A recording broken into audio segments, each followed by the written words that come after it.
के इलेक्ट्रिक की जानिब से रिकॉर्ड लोड शेडिंग और ओवर बिलिंग का मामला अवामी नुमाइंदगान के ऐवान में पहुंच गया। कौमी असम्बली में तवज्जो दिलाओ नोटिस पर अरकान असम्बली की घनगरज।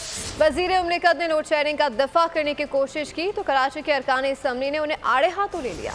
कराची के अंधेरों पर अरकान कौमी असम्बली के तबक भी रोशन। तवज्जो दिलाओ नोटिस पेश। अरकान खूब गरजे बरसे। लाखों का बिल देकर चंद सौ रुपए की बिजली भी नहीं आती। शाजिया मरीद ने एक जुमले में पोस्टमार्टम कर दिया। ये पूरे सिंध की हालत है। 20-20 घंटे वहाँ बिजली नहीं है। हम पे बिजली गिर रही है लेकिन मीटर में बिजली नहीं है। हमें बिल मिलते हैं लेकिन जिसके बिल आते हैं वो बिजली नहीं है। वजीर मुमलिकत शाजिया मरी के इल्जाम पर बौखला गए। के इलेक्ट्रिक के लोगों ने लोकल जो आपके रिप्रेजेंटेटिव्स हैं, एमएनएज, एमपीएज, जो वहाँ पे जो बल्दियाती नुमाइंदगान हैं, उनके साथ कोऑर्डिनेशन के अंदर ये लॉसेस को भी ओवरकम करने की कोशिश कर रहे हैं। वजीर मुमलिकत को अरकान असम्बली ने आड़े हाथों लिया। मिर्जा अख्तियार बेग बोले, कराची में के इलेक्ट्रिक 16 घंटे रोड शेडिंग कर रहा है। साबित करने को तैयार हूँ। नबील गबूल ने वजीर मुमलिकत को चैलेंज कर दिया। मैं आपको इस बात का चैलेंज करता हूँ कि 10 घंटे की लोड शेडिंग आपने कही, अगर ये सच साबित हो गया कि सिर्फ 10 घंटे की लोड शेडिंग है, या तो आप इस्तीफा दे दें और अगर मैं गलत साबित हुआ